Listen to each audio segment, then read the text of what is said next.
본 방송에서 제공하는 투자 정보는 투자 판단에 대한 조언입니다. 방송에서 제공하는 주식의 가치, 가격 상승 및 가격 하락에 대해서는 방송사에서 보장하지 않습니다.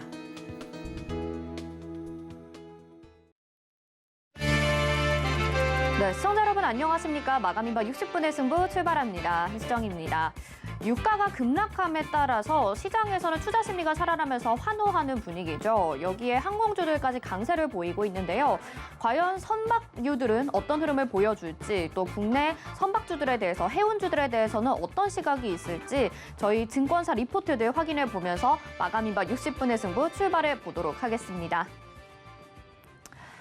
자, 중국에서 세 번째로 물동량이 많은 선전항을 보유한 광둥성 선전시가 지난 14일에 본격적으로 봉쇄가 됐습니다. 국가위생건강위원회 발표에 따르면 시민 생활과 밀접한 물, 전기, 연료, 가스, 통신, 식량 관련 업종을 제외한 모든 기업이 잠시 중단된 상태에 이르렀는데요. 또 항만 트럭 운송을 제외한 모든 교통이 중단되며 모든 도시 주민은 선전을 떠날 수 없다고 전했습니다. 자, 위원회는 선전항 운송 등 물류 관련 부분에 대해서는 예외를 뒀지만 도시 전체가 봉쇄된 만큼 수출입 통관 절차가 비정상적으로 가동될 수밖에 없는 상황이죠. 중국 컨테이너 항만 처리량 기준 1, 2, 3등은 상하이 항만, 닝보 항만, 선전 항만으로 선전항은 월 처리 물동량이 240만 TEU에 달하는 중국 3위권 항만입니다.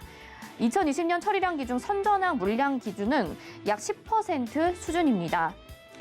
자, 아이러니한 것이 선전시의 락다운 기간인 이번 주가 이 컨테이너 해상 운송이 비수기를 끝내고 성수기로 진입한 시기인데요. 벌써 세 번째 이 시기를 앞두고 나서 코로나 비상이 걸렸다는 게 참 아이러니하죠. 2020년 3월에는 코로나가 본격적으로 확산되기 시작하면서 전 세계가 동시다발적으로 해상 운송 서비스 항차를 줄였고요. 또 2021년 3월에는 수에즈 운하가 막히면서 모든 유럽 노선 서비스 해운사들의 발목을 잡았습니다. 자, 우연히 세 번이면 운명이다 이렇게 했는데 2020년에도 일이 생겼죠, 지금. 이미 우려의 목소리가 커지고 있는 상황에서 과연 지난해 2년만큼 영향력이 클 것인가를 두고 신영증권의 리포트는 그렇지는 않을 것이다 라고 분석을 하고 있습니다. 이 같은 봉쇄 조치가 일주일 이상 길어지지 않을 경우에만 해당이 되겠죠. 자, 그럼 지금까지 아직 컨테이너 해운사들을 보면 선전 도시 봉쇄에 따른 항차 축소 움직임을 보이지는 않고 있다고 합니다. 운송의 정시성을 감안하게 된다면 선전항의 선적 작업을 생략하고 다음 단계로 넘어가야 될 텐데 그런 움직임이 보이지 않고 있다는 거죠. 도표 1에서 볼 수 있듯이 전 세계 컨테이너 화물 적체량과 중무 항만 정체량이 크게 차이가 나지 않고 있습니다.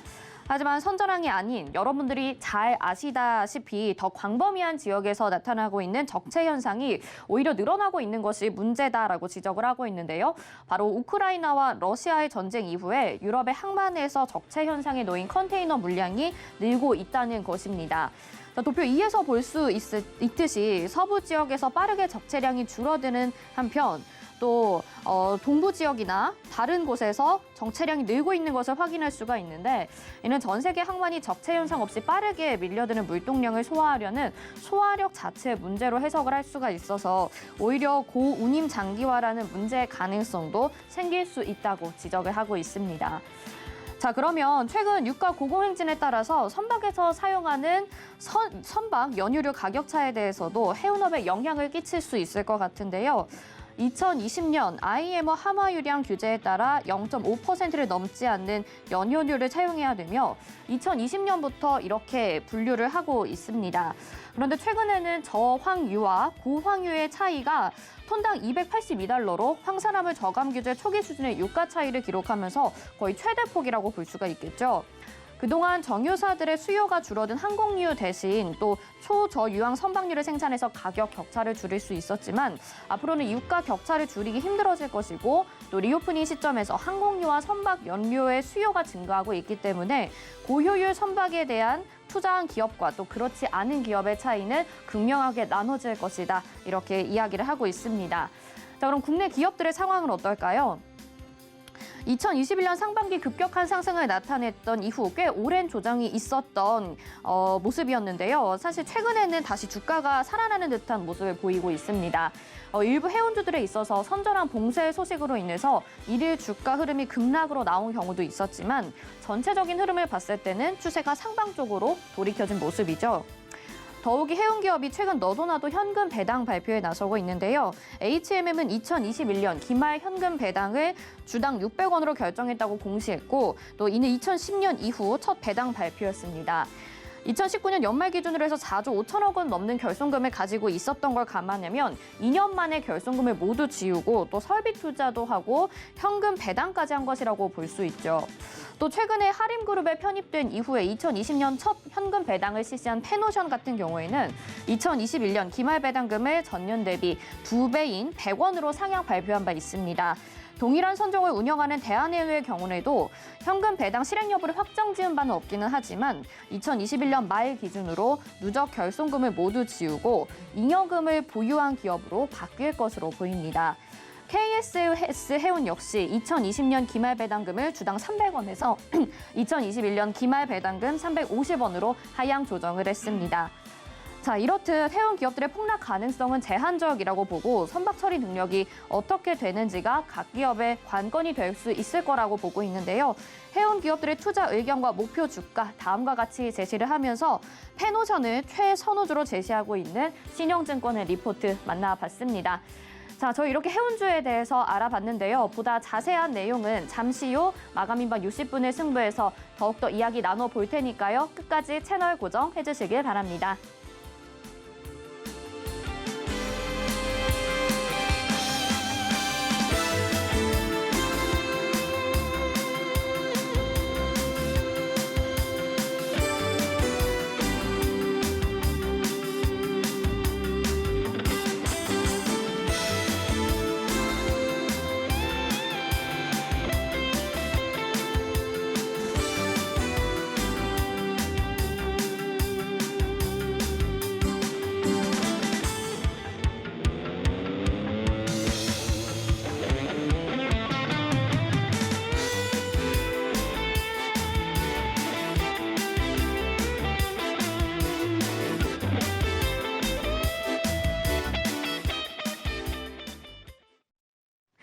네, 이어서는요 이슈 플러스 함께하면서 오늘 해운업 시장의 이슈와 심층 분석해 보도록 하겠습니다.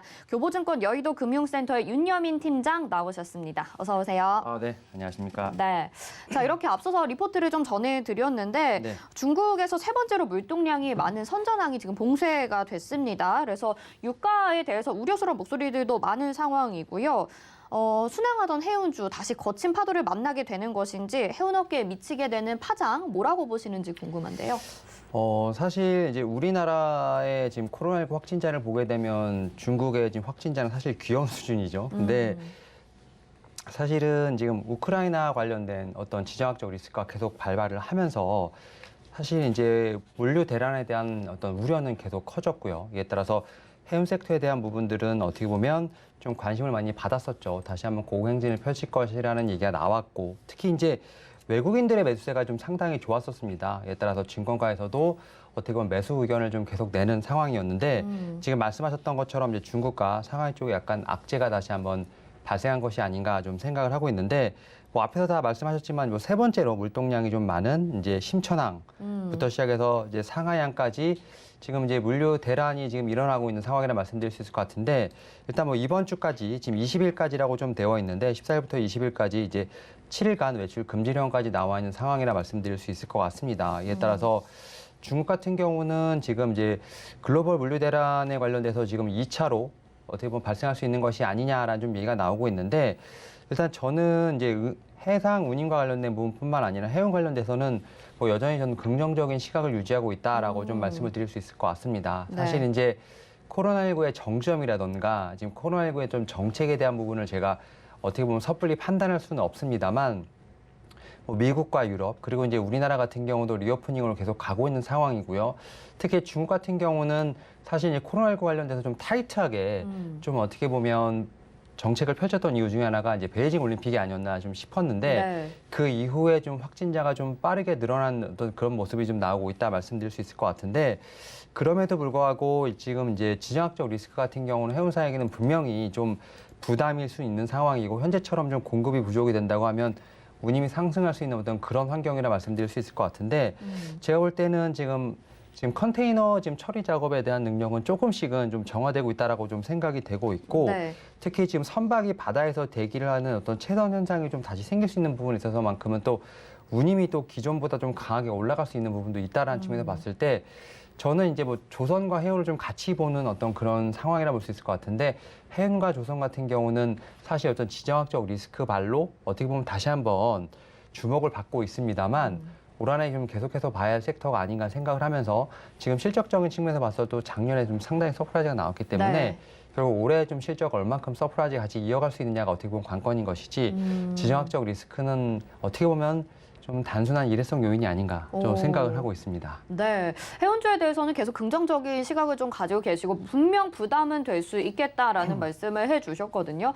근데 유가와 관련지어서 뭐 원자재 가격과 관련지어서는 시장에서 크게 타격을 받는 모습이지만 그래도 해운주들은 실적이 워낙 탄탄하기 때문에 그래도 긍정적인 시각을 유지를 해주신 것 같습니다.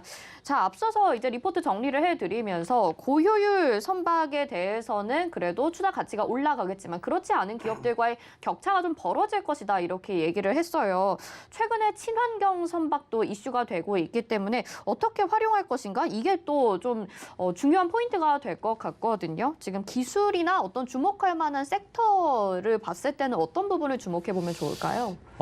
일단은 뭐 이제 사실 이제 해운하면 사실 이제 감이 안 오시겠지만 전기차를 보면 알 수 있을 것 같아요. 사실 한 10년 전까지만 해도 전기차 보면 와 신기하다 약간 이랬는데 네. 이제는 우리나라 도로에서도 전기차 심심치 않게 볼 수 있지 그렇죠. 않습니까? 결국 이제 뭐 해운도 특히 이제 해상 쪽도 결국 나아가야 할 방향이 그쪽이 아닌가 좀 생각을 하고 있는데 지금 어떻게 보면 이 온실가스 배출 관련된 부분에서 특히 해상 쪽도 어떻게 보면 기상이 좀 걸렸다라고 좀 생각이 듭니다. 특히 이제 각국 상선이라든지 뭐 서양 선박에서 지금 뿜어져 나오는 지금 탄소 배출량 같은 경우는 이산화탄소 세계 5위 배출국인 일본과 총량이 거의 비슷한 수준으로 상당히 좀 지구의 온난화에 좀 한몫을 하고 있다라고 좀 생각이 들고 있는데 특히 이제 IMO라고 좀 많이 들어보셨을 것 같아요. 지금 국제해사기구에서 지금 이제 온실가스 배출 저감 조치를 좀 시행을 하기 위한 그래서 강제적으로 시행을 하고 있죠.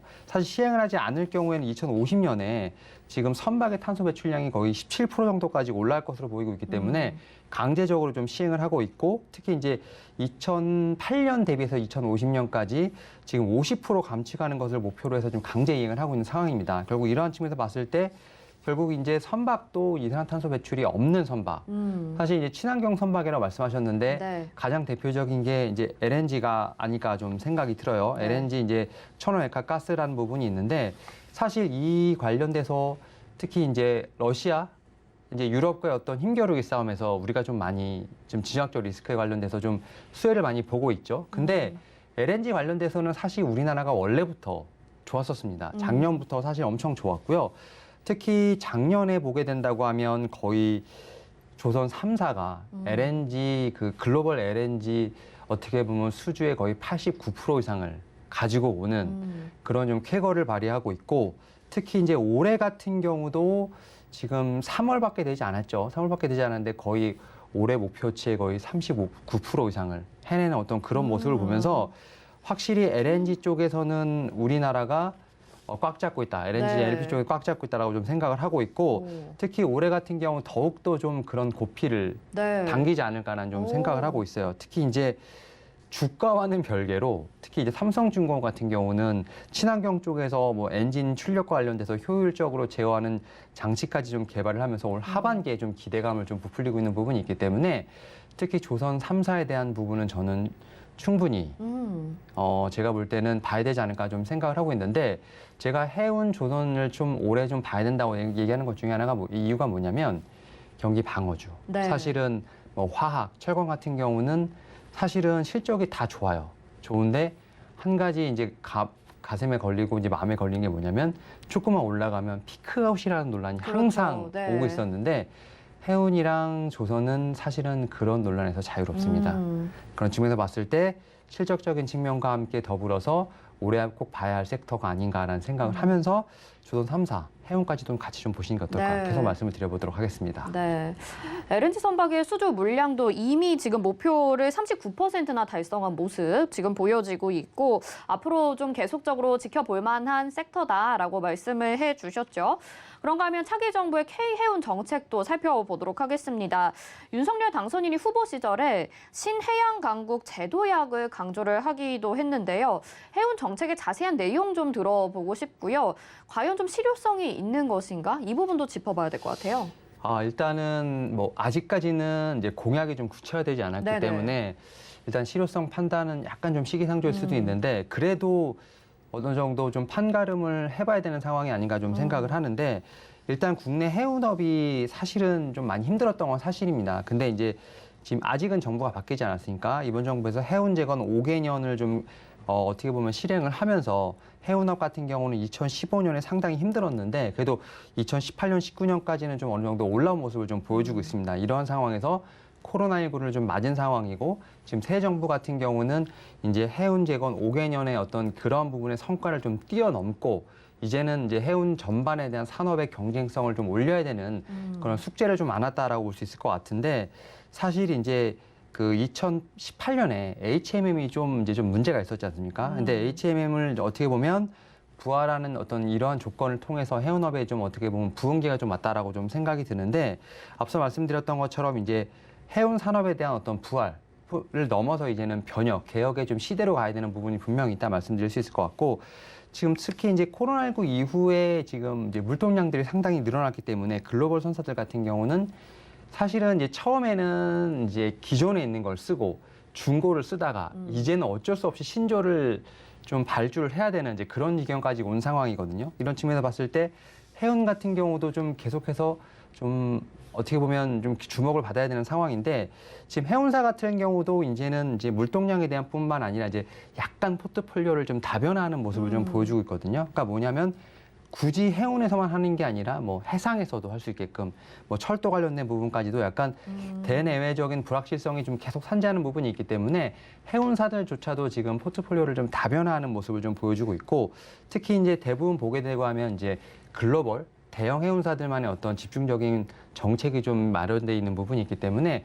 우리나라 같은 경우는 이제는 좀 중소형 지금 해운사에 대한 어떤 조금은 투자 내지는 좀 관리가 필요하지 않을까라는 좀 생각을 하고 있습니다. 특히 네. 이제 국내 중소형사 선사 같은 경우는 연 6,000회 정도 하루에 20회 이상을 한국 동남아를 좀 오갈 정도로 제가 볼 때는 좀 활발하게 움직이고 있음에도 불구하고 운임 같은 경우는 여전히 지금 많이 오르지 않은 상황입니다. 네. 이런 측면에서 봤을 때 그리고 선박도 많이 노후화된 부분이 있기 때문에 좀 정부의 어느 정도 좀 지원이 절실한 상황이 아닐까에 따라서 뭐 HMM이 이제 대한해운 같은 좀 대형 해운사 말고도 중소형 해운사에 대한 어떤 좀 각별한 좀 재정 정책이 좀 필요하지 않을까라는 좀 생각을 하고 있습니다. 네, 사실 해운주 이렇게 준비를 하면서 우리가 워낙 잘 아는 기업들만 있기 때문에 다른 중소형주들은 어떨지 관심이 좀 있었는데요. 적극적인 투자나 이런 전략들이 좀 필요하다 말씀을 해주셨습니다. 최근에 증시에서도 뭐 외국인들의 매도세 많이들 확인을 하셨을 것 같은데 그중에서도 해운주들은 외국인들의 또 러브콜을 받기도 했었거든요. 그리고 증권가에서도 해운주의 비중 확대를 제시를 했습니다. 뭐 HMM, 페노션 계속 말씀드리죠. 대한해운, KSS 해운 뭐 이런 종목들에 대해서 흐름을 좀 한번 짚어봐야 될 것 같고요. 전망은 또 어떻게 보실까요? 근데 이제 제가 앞에서 말씀드렸던 것처럼 이제 어떤 경기 방어주로서의 역할을 좀 하는 종목들 같은 경우는 사실은 중소형주보다는 좀 대형주가 그렇죠. 좀 더 마음이 편하지 않을까 생각을 하고 있고 가장 좀 언급이 많이 되는 게 HMM, 뭐 대한해운 정도가 아닐까 좀 생각이 드는데 사실 두 종목 다 작년에 사상 최대 실적을 기록을 했고 네. 또 이제 배당금 관련된 부분까지도 좀 뉴스가 나오고 있지 않습니까? 네. 그런 측면에서 봤을 때 작년의 실적을 이제 올해 어떻게 이어갈 것인가라는 부분이 어떻게 보면 포커스가 되지 않을까 좀 생각을 하는데 뭐 HMM 같은 경우는 이제 해운사 중에서도 약간 좀 개별 이슈가 있죠. 이제 매각에 대한 부분이 있고 새로 대표가 선임이 되면서 결국 어떻게 이제 결국 이제 산업은행도 좀 나와야 되는 상황이기 때문에 엑시트를 해야 되는 부분이 있기 때문에 이런 이슈가 있다라고 좀 생각이 드는데 결국 이제 이러한 부분에서 봤을 때 HMM이라든지 대한해운 같은 경우는 충분히 좀 반등의 여지는 좀 있다라고 좀 생각이 들고 있고 실적적인 측면에서 봤을 때도 제가 볼 때는 작년의 실적이 올해 나올까에 대한 부분에 대한 어떤 의문 부분은 있습니다. 하지만 앞서 말씀드렸던 것처럼 ESG 경영도 지금 해운사에서 충분히 좀 봐야 할 어떤 경영이라고 볼 수 있을 것 같은데 대한해운 같은 경우도 좀 재무 건설성이 상당히 좀 확보가 되면서 결국 ESG 경영에 대한 어떤 주주 가치에 대한 부분도 충분히 신경 쓸 수 있다라고 좀 생각이 들고 있기 때문에 오히려 HMM이나 대한해운 같은 종목들 같은 경우는 사실은 조금씩 눌릴 때마다 좀 모아가는 전략이 좀 좋지 않을까 좀 말씀을 드려보도록 하겠는데 여기서 한 가지 좀 말씀을 드려야 될 게 이렇게 좀 경기 방어 종목들 같은 경우는 단기 트레이딩이 아닙니다. 그러니까 조금 사서 모아가되 좀 중장기로 보셔야 된다 말씀드릴 수 있을 것 같고 HMM 같은 경우도 작년에 좀 시세가 상당히 크게 나왔지 않습니까? 네. 결국 이제 거의 2배가 나오는 시세가 그래도 한 2-3달 정도 가까이 지속됐기 때문에 오히려 단기 트레이딩보다는 이제 이런 대형 해운들 같은 경우는 약간 모아가되 조금은 길게 보유하는 전략으로서 가져간다 말씀드릴 수 있을 것 같고 다만 또 경기 방어주 같은 경우는 살짝 또 누우면 또 한 6개월 이상 또 눕기 때문에 네. 그런 점은 좀 참고를 하시면서 중장기 어떤 성향 있는 투자들만 조금은 관심을 가지면 좋지 않을까 말씀드려보도록 하겠습니다. 네, 경기 방어주다 보니까 중장기적 성향의 투자처로 지금 이런 종목들에 대해서 말씀을 해주셨고 ESG 경영도 계속 추구를 하고 있으니까 이런 부분들 관심 있게 보시면 좋을 것 같거든요. 근데 앞에서 또 말씀드렸던 부분이 중소형 기업들에 대한 투자와 지원 이제 앞으로 좀 이루어지지 않을까라는 말씀을 해주셨습니다. 지금 해운주들 중에서 그러면 저가 매수 기회로 삼아 볼 만한 기업이 있다면 어떤 부분 보실까요?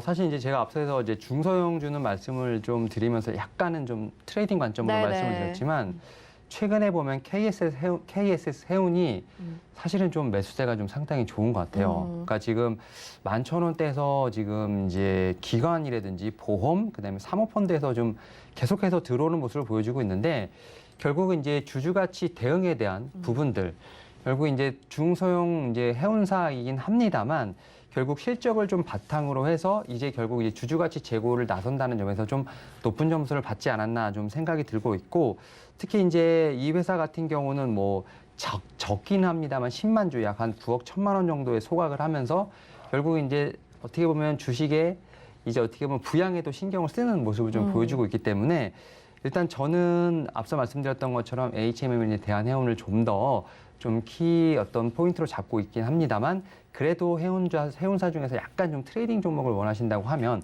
KSS 해운도 제가 볼 때는 하나 좀 이제 관심 있게 좀 보시면 좋지 않을까 하는 좀 말씀을 드려보도록 하겠습니다. 네, 알겠습니다. KSS 해운을 말씀을 해주셨으니까요. 잘 참고해서 투자 전략에 참고를 해보시도록 하겠습니다. 자, 교보증권의 윤여민 팀장 오늘 말씀 고맙습니다. 네, 감사합니다. 네, 이어서 키워드 식슨센스로 가보겠습니다.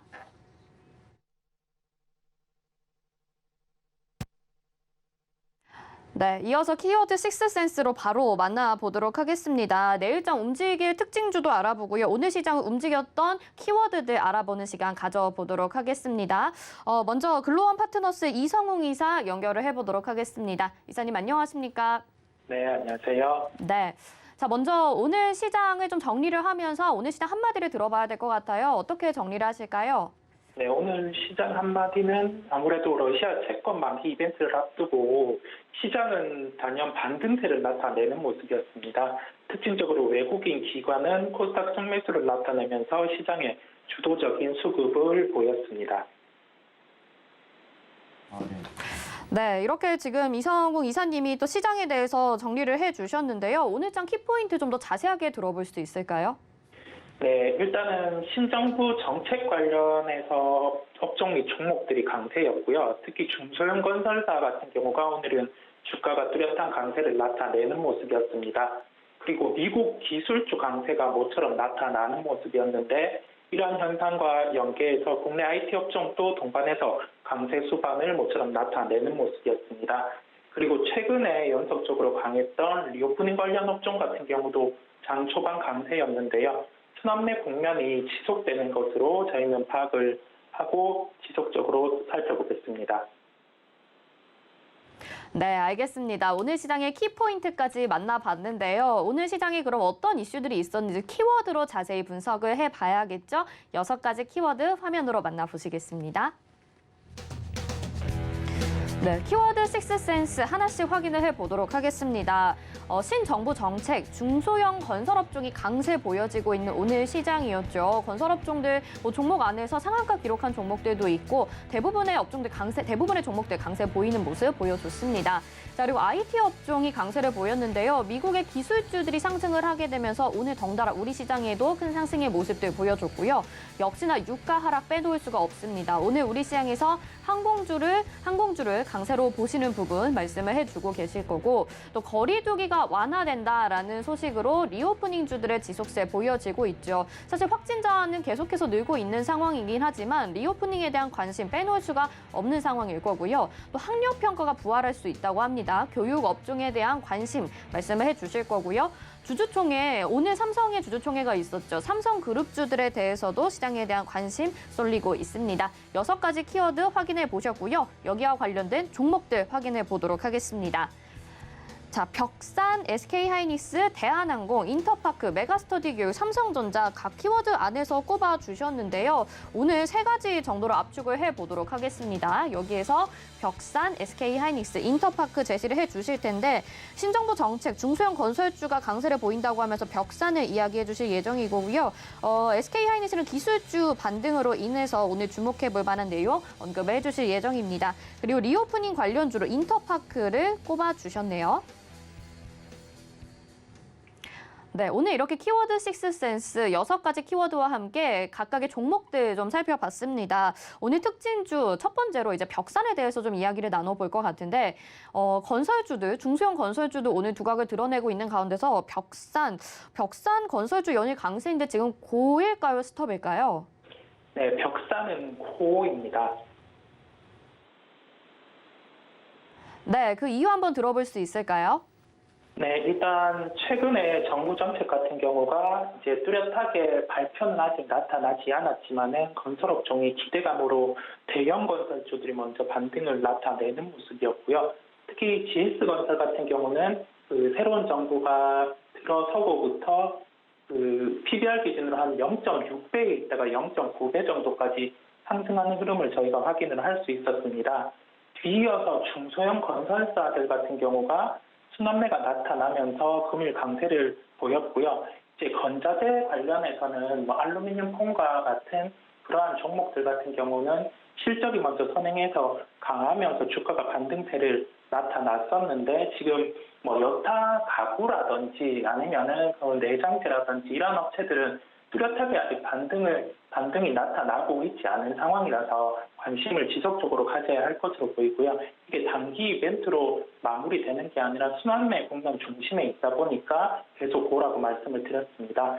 결론적으로 봤을 때 정부 정책 같은 경우는 일회성으로 마무리되는 경향이 아니라 이제 본격적으로 정책에 대해서 뚜렷하게 규모를 발표한다고 하면은 이 부분에서 주가는 추가 상승 가능하기 때문에 관심을 놓고 살펴봐야 한다고 강조를 드리겠습니다. 네, 중소형 건설사 중에서 벽산을 이야기해 주셨는데 사실 정책 이슈는 앞으로도 계속 이어질 것이라고 보는 기대감들이 많거든요. 그 가운데서도 유난히 벽산을 좀 긍정적으로 가지고 생각을 하시는 부분이 있다면 포인트들 몇 개만 더 짚어주실 수 있을까요? 네, 일단은 첫 번째로 건설 업종에 대한 정책이 본격적으로 나올 때 건자재 업종의 주가들이 선행해서 강한 측면을 저희가 알 수가 있고요.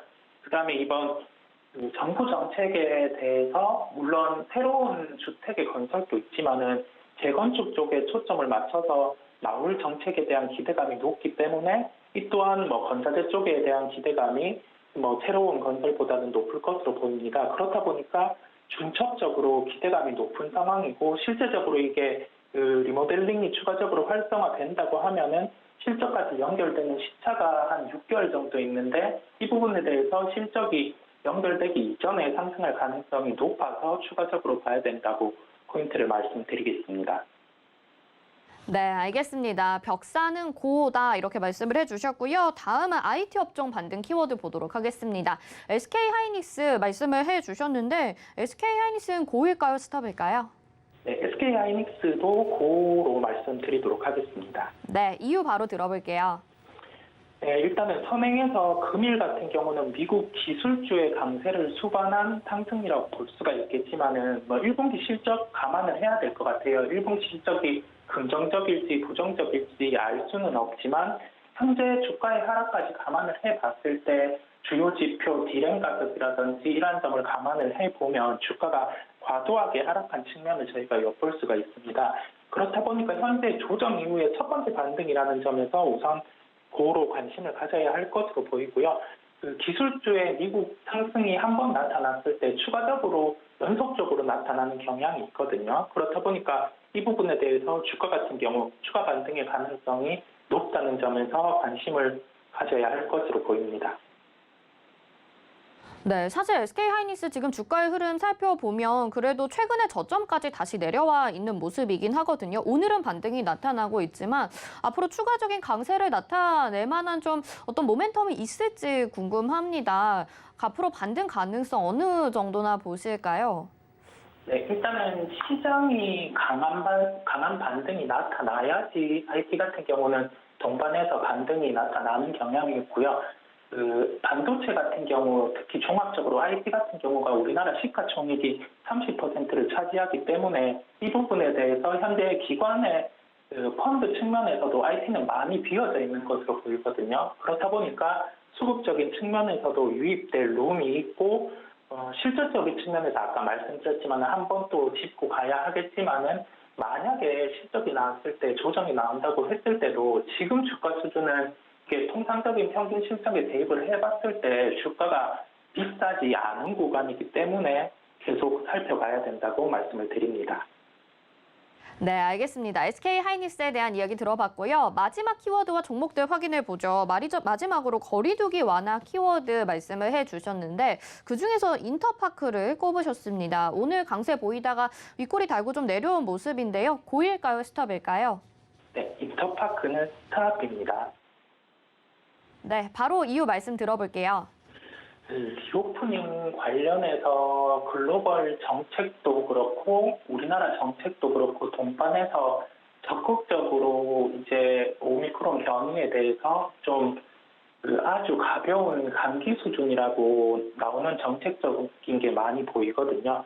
특히 해외 같은 경우는 이제 적극적으로 마스크를 벗는 정책도 보이고 그 이전부터 거리두기 인원이라든지 그런 파악이 이루어지지가 않았거든요. 근데 우리나라 같은 경우는 지금 거리두기 관련해서도 완화책을 다음 주부터 또 적용이 될 거고 추가적으로 이 부분 코로나의 변이에 대해서 일반적인 감기 수준이라고 최종적으로 공표할 가능성이 높을 것으로 보입니다. 그렇다고 하면은 코로나 때 좋지 않았던 여행이라든지 레저, 그다음에 엔터 이런 업종들을 반등 가능성이 높은데 금일 같은 경우 인터파크는 단기 시세에 분출을 한 상황입니다. 어제 수급이 좋은 상황에서 오늘 같은 경우는 장 초반에 리오프닝 쪽으로 시세가 집중이 되다 보니까 단기적으로 오른 상황이고요. 이러한 종목들 같은 경우는 시세의 연속성이 나타났다고 하면은 추가적인 상승이 가능하겠지만은 오늘은 기술적으로 봤을 때 윗꼬리를 타는 흐름이 나왔기 때문에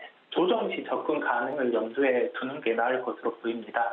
여기에서 조정 시 접근 가능이라고 열어둔 이유는 리오프닝과 관련해서 글로벌 정책도 그렇고 우리나라 정책도 그렇고 동조화해서 본격적으로 이제 나타날 것으로 보이는데요. 그러한 부분에서 선행해서 주가는 기대감으로 상승을 하고 추가적으로 본격적인 실적이 나올 때 이제 2단계 상승이 가능한데 지금 선행해서 기대감으로 주가가 상승한 구간을 감안을 해봤을 때 한 차례 조정이 나오더라도 추가적으로 한 단계 더 주가의 레벨업이 될 가능성이 높은 측면에서 조정 시 접근 가능으로 염두해야 된다고 말씀을 드렸습니다.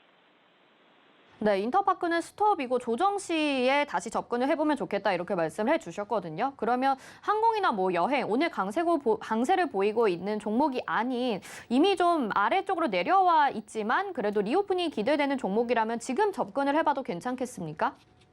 네, 아무래도 리오프닝 관련 업종 내 종목들 같은 경우도 순환매가 충분히 돌 수 있는 환경인 것으로 보이고요. 최근에 시장이 약했을 때도 리오프닝 관련주들은 지수를 좀 받치는 모습, 그 다음에 되려 시장이 반등이 나왔을 때는 지수보다 강한 모습을 저희가 알 수가 있었기 때문에 관련해서 업종 내 종목들은 관심을 계속 가지고 살펴봐야 된다고 한 번 더 강조드리겠습니다. 네, 알겠습니다. 키워드와 특징적인 이런 종목들까지 알아봤습니다. 내일도 이 시간을 계속해서 함께 할 테니까요. 여러분들 기대 많이 해주시고 시장에 대한 빠른 솔루션이 필요하다면 끝까지 놓치지 마시길 바라겠습니다. 지금까지 이성웅 이사와 함께했습니다. 말씀 고맙습니다. 네, 감사합니다.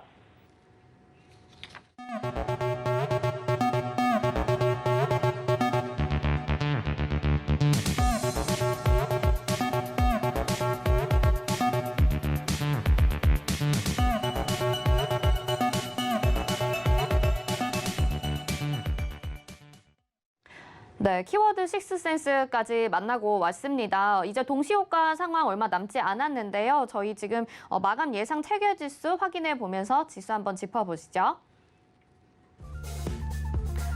네, 코스피 지수부터 보겠습니다. 현재 1.31% 상승을 하면서 2,657.45포인트에 거래가 되고 있습니다. 자, 분봉상의 흐름 보겠습니다. 오늘 장 초반에 저조한 모습이 나타났었는데요. 오후장에 갈수록 더욱더 힘을 내주는 모습입니다. 많이 저조했던 것은 아니고요. 강보합권 정도에서 출발을 했었고 오늘 최고가가 오전장에 2,649.91포인트까지 거래가 됐다가 장 중에 조정을 받으면서 다소 흔들리는 모습을 보여줬었죠. 하지만 마지막으로 갈수록 더욱더 고점을 높여가면서 현재 2,657포인트에 거래가 되고 있고 1% 넘는 강세가 보여지고 있습니다. 자, 수급 상황도 체크를 해보시죠. 네, 장중에 매수로 전환한 기관이 3,614억 원 매수 우위 보여주고 있고요. 개인과 외국인은 매도 우위 보여주고 있습니다. 개인들이 1,917억 원 매도 우위 보여주고 있고 외국인도 비슷하게 1,675억 원 매도 우위 나타나고 있는 상황이고요. 오늘 기관들의 매수세가 돋보이는 하루다 이렇게 정리를 해볼 수가 있겠죠. 다음 시가총액 상위 종목들 확인해 보도록 하겠습니다. 오늘 지수 상승에 따라서 전반적으로 시총 상위주들도 모두 강한 흐름 나타내고 있습니다. 1위부터 5위까지 모두 빨간불 켜져 있는 상황이고요. 삼성전자 1% 넘는 강세 보여지고 있고 오늘 주주총회가 있었습니다. 74,400원에 기록되면서 7만 원 선 다시 회복하는 모습 보여지고 있습니다. LG에너지솔루션 최근에 조정이 굉장히 많이 나타났었는데요. 지금 1.11% 상승이 나오면서 36만 3,500원에 거래되고 있고요. SK하이닉스 3% 넘는 강세 11만 6천 원에 거래가 되고 있습니다. 오늘 또 앞에서 특징주로 살펴봤었죠. 삼성 바이오로직스는 1.85% 강세 보여지면서 82만 6천 원에 거래되고 있고요. 네이버 0.76% 정도의 강세 나옵니다. 33만 원에 거래되고 있습니다. 6위부터 10위 확인해 보시죠. 네, 나머지 종목들도 강세 보여지고 있고요. 삼성전자 우선주 0.6% 정도로 따라가고 있고 카카오는 0.5% 안팎의 강세가 나타납니다. 10만 3,500원에 거래되고 있고요. 현대차 3%, 삼성 SDI는 2% 넘는 강한 흐름, LG화학이 0.80% 정도 상승하면서 44만 2,500원에 거래되고 있습니다. 다음 코스닥 시장으로 가보시죠. 네, 코스닥이 더 강한 흐름 보여지고 있죠. 현재 2.31% 강세 보여지면서 890선도 회복을 했고요. 900포인트 향해서 달려가고 있습니다. 891.31포인트에 거래되고 있고 분봉상의 흐름 체크해 보시죠. 네, 역시나 오전장보다 오후장에 들어가면서 더욱더 힘을 내주고 있습니다. 오전장도 괜찮았었는데요. 점점 상승폭을 키워나가면서 현재와 고점 부근입니다. 891포인트 현재 거래되고 있고 아마 이 정도 수준에서 마칠 것으로 예상이 되고요. 수급 상황 체크해 보도록 하겠습니다. 기관과 외국인의 동반 매수세 나타나고 있습니다. 개인들만이 매도에 나서고 있는데요. 2,538억 원 매도 우위 보여지고 있고 기관이 1,264억 원, 외국인이 1,486억 원 매수에 나서면서 코스닥 시장 오늘 좀 더 강한 흐름 보여지고 있습니다.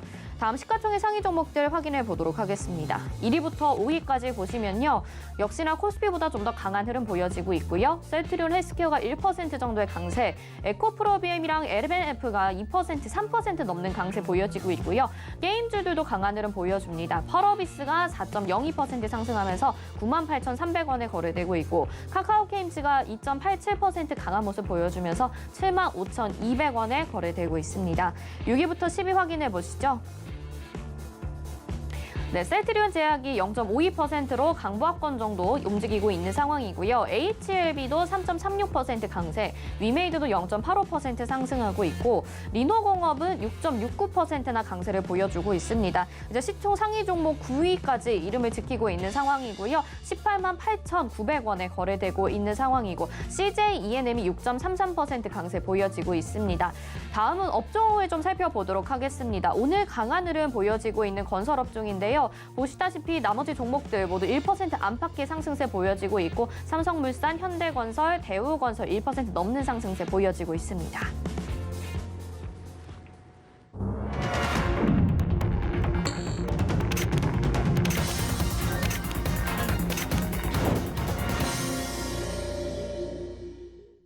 네, 오늘 장 이렇게 마감이 됐습니다. 오늘 그래도 양시장이 크게 상승하는 흐름 보여지면서 조금은 안도하는 모습들이 나타났는데요. 과연 또 이런 시장을 어떻게 분석을 하셨을지 이정수 파트너 연결해서 이야기 들어보도록 하겠습니다. 파트너님 안녕하십니까? 네, 안녕하세요. 실전 매매 정수의 신한수의 이정수 파트너입니다. 네.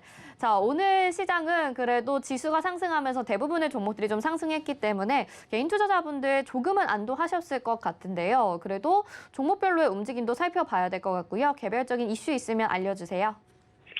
네, 자, 오늘 시장 제가 아침에서 실전 매매 정수할 때에서 얘기한 게 있어요. 오늘은 반드시 올라가야 된다고. 왜냐면 오늘은 올라야 돼요. 그런데 예상대로 올랐어요. 일단 내일장도 좋을 걸로 예상을 합니다. 자, 왜 그런지 좀 얘기를 해드리면, 자, 어제도 얘기를 했죠. 어제 신의 한수 소통방송, 요거 방송 끝나고 소통방송인데 거기서도 얘기했습니다. 뭐냐면은, 시장이 급락할 거였으면 이미 지난주에서 폭락이 나왔었어야 되는 거예요. 왜냐면 지금 시장의 악재는 뭐 다 있어요, 지금. 자, 어제도 얘기했지만, 그동안 10년 넘도록 거의 20년에서 10년 동안 시장이 하나의 이슈로만도 지수가 뭐 400포인트 빠지고 500포인트 빠지고 그러면 2000 깨지고 1000 깨지고 이런 상황이 환율 문제로도 시장이 급락할 수가 있고 유가 문제로도 시장이 급락할 수가 있고 그랬었으니까 과거에. 그러면 전쟁 사태가 벌어져도 유럽 신용 위기라든지 금리 상승 이슈라든지 과거에 뭐 금리 상승 이슈로 한 지수가 2년 동안 박스 피해서 빠졌던 적이 있습니다. 거기다가 뭐 경기 침체, 뭐 원자재 폭등 이거 지금 이 중에 하나만 가지고도 지수를 2000을 깨고 1500을 깰 수가 있는 그런 악재인데도 불구하고 지금은 이게 몽땅 다 모였는데 거기다 어제 중국 시장이 완전히 폭락을 했죠. 그 빠진 이유도 어제 여러분들도 말씀을 드렸어요. 이렇게 중국 시장이 급락을 하고 이거 지금은 반등 준 거지만 근데 이럴 줄 알았는데 어쨌든 중국 시장 반등이 나오고 중국 시장 어제 급락이 나오고 홍콩 시장이 급락이 나와도 왜 우리나라 시장은 어제 급락이 안 나왔는지 그리고 안 나온 걸 이래로 해서 여기서는 손절을 하는 게 아니고 뭐 하는 거라고요? 버텨야 된다. 근데 제가 오늘은 주식을 사야 된다라고 아침 방송에 얘기했습니다. 여러분도 알겠지만 아침에 지수가 좋지 않았어요. 지수는 계속 음봉이었고 그러니까 약간의 플러스는 났지만 아니 마이너스 났을 수도 있는데 마이너스는 아니어도 어쨌든 별로 느낌은 좋지는 않죠. 근데 저는 오늘 주식을 사야 된다 내지는 플러스가 오늘 날 거니까 괜찮다 얘기를 했는데요. 그러면서 여러분들의 섹터 같은 경우는 제가 이번 주 월요일서부터 해서 계속 건설주 봐야 된다 그랬죠. 오늘 건설주 어떻게 되는지 봐보세요. 이 얘기가 안 믿겨지면 이번 주 신의 한수에서 월, 화, 수 오늘 수요일이니까 월, 화 이틀 동안 얘기했던 거 돌려보면 건설주에 대해서 좋게 얘기를 했을 겁니다. 그리고 어제도 건설주 빠졌는데 그 빠지는 거 괜찮다. 이거 다시 움직일 거니까 건설주 보셔야 됩니다. 라를 얘기했고 어제 건설주도 오늘의 테마주 건설주도 어제도 얘기를 했습니다.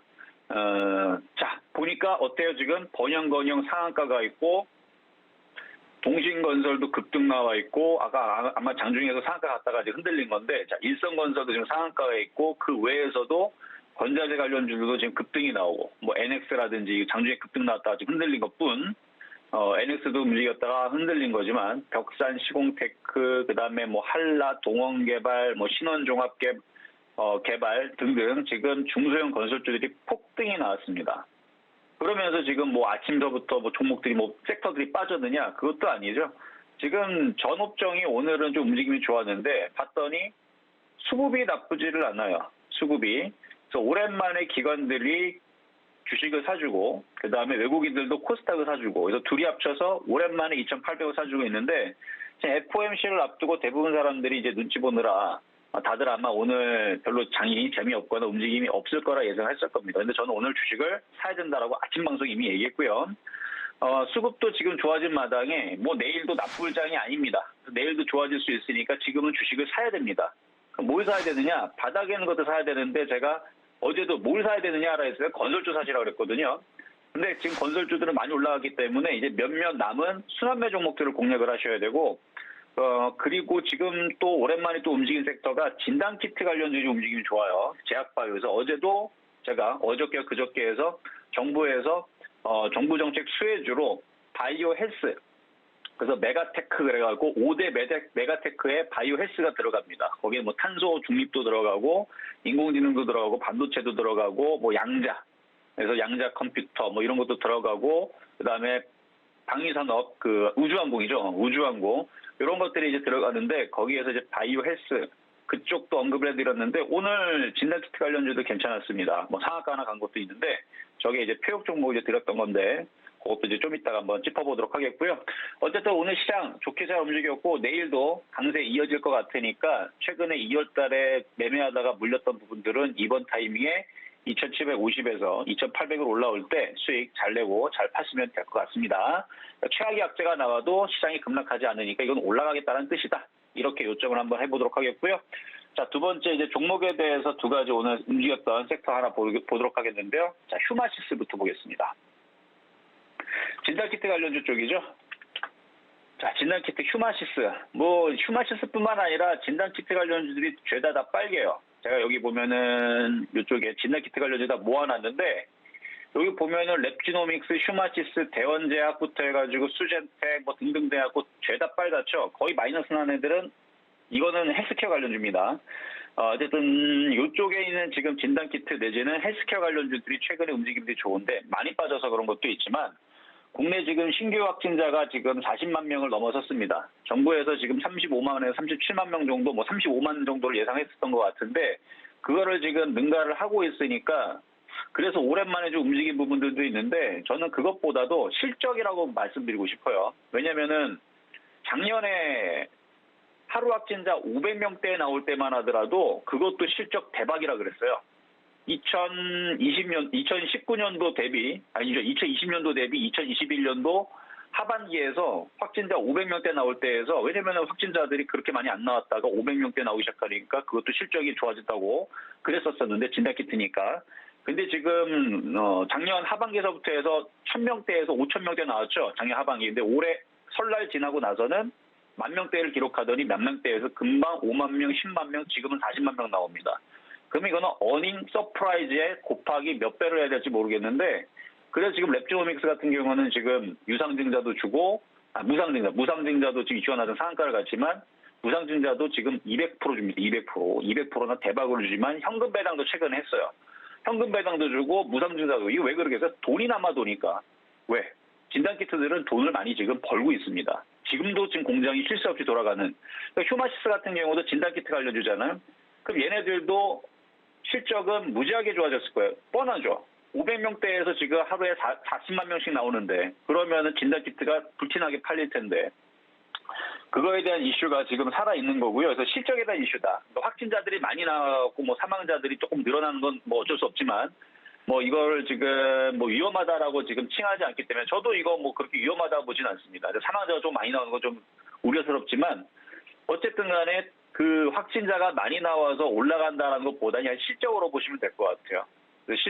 실적으로 움직이는 거니까 그동안에 확진자 그 진단키트 관련주들로 해가지고 그래서 지금 뭐 최근에 이제 그 동네 병원이나 의원에서 그 전문가용 신속 그 항속 신속 항원 검사의 양성이 나오게 되면 그러면 그것도 이제 코로나로 확정 판단을 한다는 정부의 이제 발표가 있었었죠. 그래서 그 신속 항원 그 검사 키트라든지 이런 부분들도 지금 계속 뭐 불티나게 이제 팔리고 있는 중이니까 아마 실적 관련주로 이번뿐만 아니라 다음 분기 그리고 계속적으로 이쪽에 있는 그 실적 관련주들 결국 제약바이오부터 해서 의료기기, 헬스케어 이쪽 다 정부 정책 수혜준이기 때문에 이거 실적 무시할 게 못 돼요. 그래서 이쪽에들 잘 관심 있게 보시고 그래서 이걸 어떻게 해야 되느냐 분석을 해드리는 겁니다. 추천주는 아니고 조정받으면 사세요.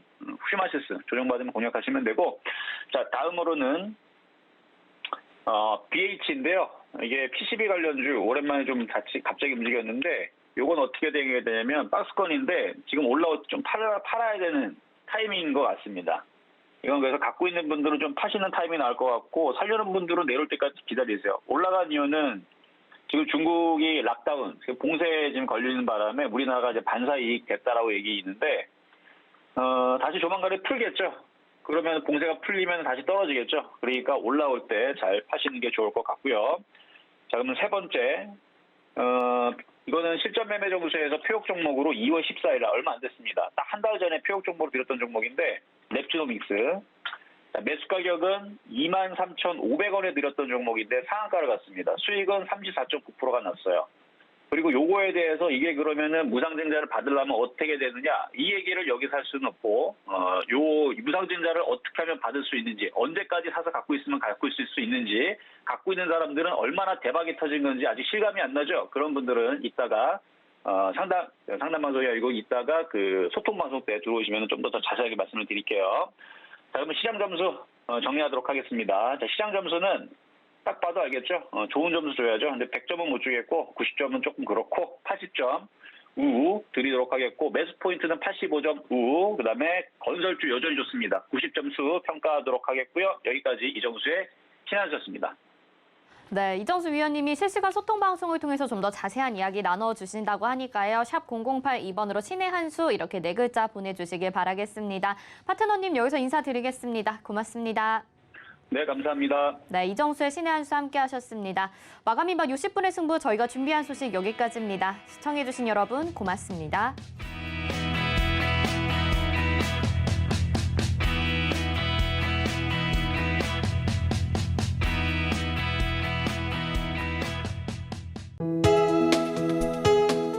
본 방송에서 제공하는 투자 정보는 투자 판단에 대한 조언입니다. 방송에서 제공하는 주식의 가치, 가격 상승 및 가격 하락에 대해서는 방송사에서 보장하지 않습니다.